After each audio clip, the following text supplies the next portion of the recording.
रात्रीच्या चावट कथा या चॅनलला सबस्क्राईब करा आणि बेल नोटिफिकेशन ऑन करा. त्यामुळे तुम्हाला नवनवीन कथा सर्वात आधी पाहता येतील. तर चला, आजची कथा आहे लहान बहिणीच्या बालमैत्रिणीने मला.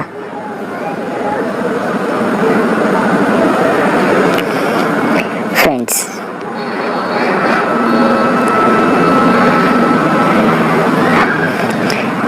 माझं नाव गीतेश आहे. आज तुम्हाला माझ्या आयुष्यातील अगदी खरी घटना सांगायची आहे. माझ्या लहान बहिणीची बालमैत्रीण जिने मला तिचा बॉयफ्रेंड बनवण्यासाठी रिझवलं, तिचीच गोष्ट आहे ही. तिचं नाव होतं स्नेहा.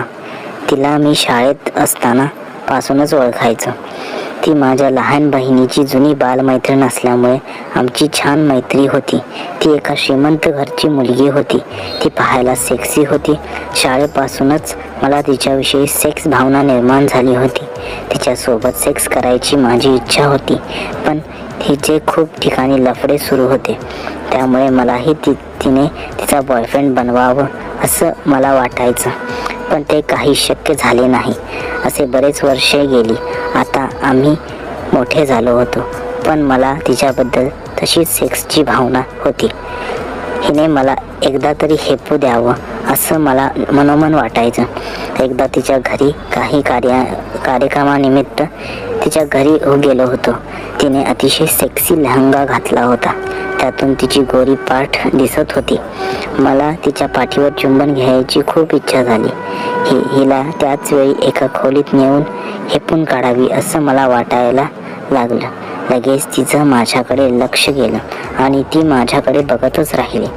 मी खूप आकर्षक पेहराव केला होता, त्यामुळे ती माझ्यावर फिदाच झाली होती. आम्ही गप्पा करायला लागलो. तिच्या डोळ्यात मला माझ्याप्रती आकर्षण दिसून येत होतं. तिने माझ्यासोबत खूप फोटो काढून घेतले. ती सारखी मला स्पर्श करीत गप्पा गोष्टी करत होती. मलाही समजून आलं होतं की ही आता माझ्या ताब्यात येऊ शकते. ती सारखी मला तिची गोरी पाठ दाखवत आणि तिची गाण माझ्या अंगाला घासत मला तिच्याकडे आकर्षित करून घ्यायला लागली. मीही तिचे इशारे चांगलेच समजून घेतले होते. तिच्या घरी पाहुण्या मंडळींची गर्दी झाली होती. तिचे मम्मी, पप्पा, भाऊ सर्व पाहुण्यांच्या स्वागतात गुंतले होते. मी तिच्या घरातच होतो.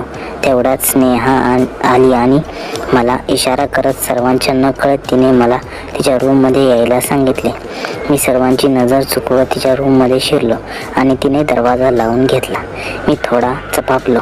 ती लगेच माझ्या जवळ आली आणि माझ्या अंगाशी लगट करायला लागली. मग मी तिला माझ्याकडे ओढून घेतलं आणि तिच्या ओठांवर किस केलं. आता तीही चांगली जोमात यायला लागली होती. ती माझ्या शरीरावरून हात फेरत माझे कपडे काढायला लागली.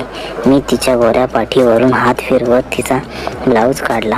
मी तिला म्हटलं, किती वर्षे तळपवलीस तू मला तुझ्यासोबत एकरूप व्हायची खूप वर्षापासून माझी इच्छा होती. ती म्हटली, माफ कर रे मला.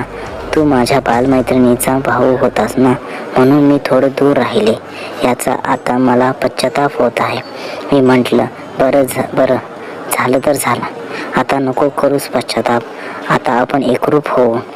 तशी ती मला बिलगली आणि मी तिचा ब्रा काढला. तिचे गोरे माऊ दाबत मी तिच्या अंगावर किस करायला लागलो. आता तिने माझा बेल्ट काढून माझी पॅन्ट खाली सरकवला आणि खाली बसून माझा लवडा तोंडात घ्यायला लागली. मी तिचे केस कुरवाळत तिच्या लवडा चुरपण्याचा आनंद घ्यायला लागलो. मग मी तिला उठवलं आणि बेडवर घेऊन गेलो. मी तिला बेडवर ठेवली आणि मी तिचा लेहंगा वरती करून तिची चड्डी काढली आणि मी तिच्या पुद्दीवर किसेस करायला लागलो.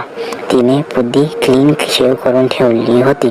मग तिची पुद्दी चाटायला लागलो. ती तळपत होती. तिच्या पुद्दीतून पाण्याचे थेंब गळायला लागले. तिच्याकडून आता आणखी सहन होत नव्हते. तिने मला तिच्या अंगावर घेतले आणि माझा लवडा पकडून तिच्या पुद्दीत घातला. ती आधीच हेपरी असल्यामुळे माझा लवडा सटकन आतमध्ये घुसला. तिला खूप रोमांचित वाटायला लागले. मी भाकाभाक शॉट मारायला लागलो. ती कन्हायला लागली. मी थोडा वेळ तिला हेपलो आणि मग तिला डॉगी स्टाईल केलं. तिची सुबक गांड माझं मन प्रफुल्ल करत होती. मी तिच्या गांडीचे चुंबन घेतले आणि तिच्या पुदीत लवडा घुसवला. मग मी तिची गोरी गांड मसलत तिला धक्के द्यायला लागलो. ती अत्यंत आनंदी होऊन माझ्याकडून हेपून घेत होती. मग मी पुदीतून लवडा बाहेर काढला आणि तिच्या गांडीवर ठेवला. तशी ती म्हणाली, गीतेश, माझी गांड मारायची तर मार, पण हळू हा, बाहेर पाहुणे आहेत. माझ्या ओरडण्याचा आवाज बाहेर नको जायला. मी तिला म्हटलं, तू काळजी नको करू स्नेहा, अतिशय प्रेमाने मारतो मी तुझी गांड. यावर ती आपली गांड सरसावून ती मारून घेण्यास सज्ज झाली. मग मी तिच्या गांडीच्या फटीत माझा लंड घातला आणि हळूहळू तिच्या होलमध्ये घुसायला लागलो. तिला मजा वाटायला लागली. याआधी तिने आपली गांड मारून घेतली असावी किंवा काकडी तरी आतमध्ये कोंबली असावी.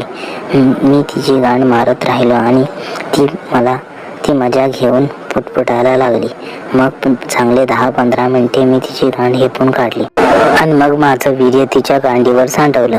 ती तिची पुदी पोटाने घासत पाण्याचे थेंब सोडत जोरात ओरडली. आम्हा दोघांचीही काम आता आटोपलं होतं. माझी तिला हेपण्याची इच्छा पूर्ण झाली होती आणि तिचीही माझ्याकडून हेपून घ्यायची इच्छा साकार झाली होती. मग आम्ही कपडे करून कार्यक्रमात सहभागी झालो. त्यानंतर मी तिला खूपदा हेपलो, अगदी आरामात. माझ्या बहिणीची बालपणीची मैत्रीण मी हेपली होती. अशाच नवनवीन कथांचा आनंद घेण्यासाठी चॅनलला सबस्क्राईब करा. धन्यवाद.